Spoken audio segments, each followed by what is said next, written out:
Bonjour à tous, bienvenue dans Le Film du Dimanche, l'émission qui améliore votre culture ciné en moins de 10 minutes par semaine. Et aujourd'hui on va parler horreur, sang et guerre avec Il faut sauver le soldat Ryan. Bon,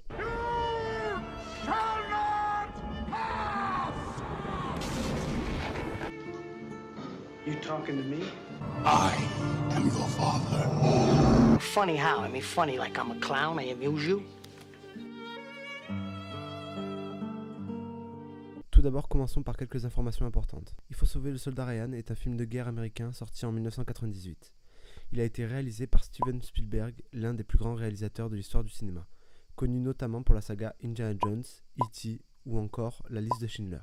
Le casting est composé d'une star comme premier rôle, Tom Hanks, dont on a déjà parlé dans ma toute première vidéo sur Forrest Gump, mais aussi de nombreux acteurs en début de carrière. Matt Damon, révélé par Will Hunting en 1997 et qui est celui qui aura la plus grande carrière avec notamment la saga Jason Bourne, Barry Pepper que l'on retrouvera dans La Ligne Verte ou dans True Grit, mais aussi entre autres Vin Diesel, Giovanni Ribisi ou encore Edward Burns. Le film se déroulant pendant la Seconde Guerre mondiale met en scène des soldats américains lors de la bataille de Normandie qui, après le débarquement, partent chercher un soldat dont les frères sont tous décédés. Ce film, comme la plupart de ceux réalisés par Spielberg, fut un succès commercial, avec environ 400 millions de dollars de recettes dans le monde, mais aussi critique, avec notamment l'obtention de 5 Oscars. Alors qu'est-ce qui fait que ce film est si bon ? La principale qualité de ce film est son propos. En effet, ce film nous montre l'horreur de la guerre à tous les niveaux.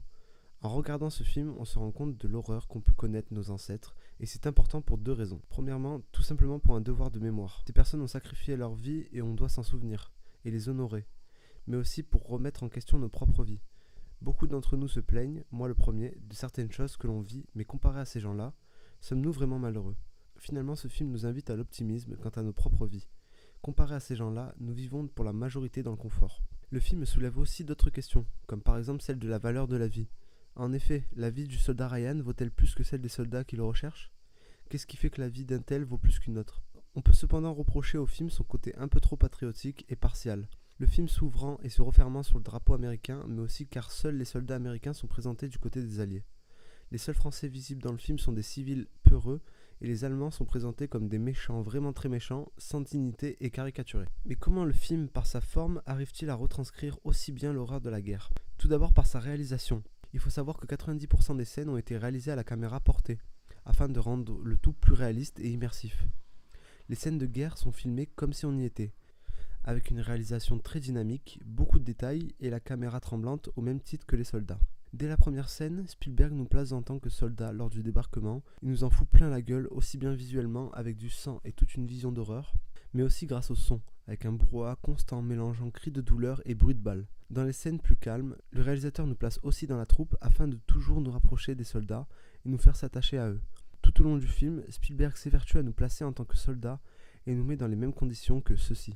Ensuite, au niveau du jeu d'acteur, Tom Hanks, comme à son habitude, s'en sort bien dans son rôle d'homme tout à fait normal, dépassé par sa condition. Il joue parfaitement le rôle du capitaine qui ne supporte plus la guerre, mais qui ne doit pas le laisser transparaître. Au niveau des seconds rôles, tout le monde joue parfaitement son rôle.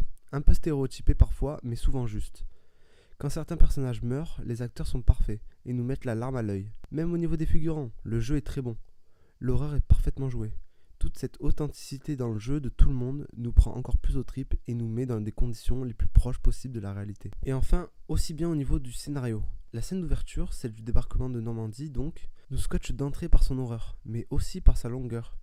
La scène est insoutenable, mais dure surtout une bonne demi-heure. On a quand même de plus en plus l'habitude de voir des choses horribles dans des films, mais la majorité du temps, cela ne dure que quelques minutes au maximum. Alors qu'ici, Spielberg a choisi de le faire durer, ce qui nous marque et nous permet de comprendre l'état psychologique des personnages au moment de nous rapprocher d'eux. Ensuite, la grande partie du film sur la mission en elle-même nous permet de nous attacher aux personnages, en apprenant plus sur eux, pour finir avec une seconde scène de guerre qui nous prend aux tripes, non pas par sa grandeur comme la première, mais par le fait que nous sommes dorénavant attachés aux personnages. Au final, Il faut sauver le soldat Ryan, malgré certains de ses défauts, reste l'un des plus grands films de guerre de l'histoire. La guerre n'avait jamais été filmée de manière aussi réaliste et c'est ce qui fait la force de ce film. Son propos de fond, celui de vouloir nous montrer l'horreur de la guerre, est parfaitement servi par la forme, qui par la mise en scène, le jeu d'acteurs et le scénario, nous embarque directement au milieu de la Seconde Guerre mondiale et nous fait comprendre l'horreur qu'ont pu vivre ces personnes. Je pense que la meilleure leçon à tirer de ce film est que l'on doit appliquer ce que le capitaine Miller dit au soldat Ryan. Méritons ce sacrifice que nos ancêtres ont fait. Méritons leur mort qui nous ont permis de vivre dans les conditions que nous avons. Faisons en sorte que nos vies vaillent la mort de ces hommes et leurs sacrifices. En gros, faisons notre maximum pour vivre nos vies de la meilleure manière possible. Bon visionnage. J'aimerais remercier Alexis Le Berger qui a tout compris au message que j'ai voulu transmettre, même s'il critique le fait que je pense que nous, les Américains, sommes les meilleurs. Quelque part, je le pisse au cul, donc c'est pas grave. Bref, je m'égare. Tout ça pour dire qu'il fait du bon boulot et que je lui souhaite bonne continuation.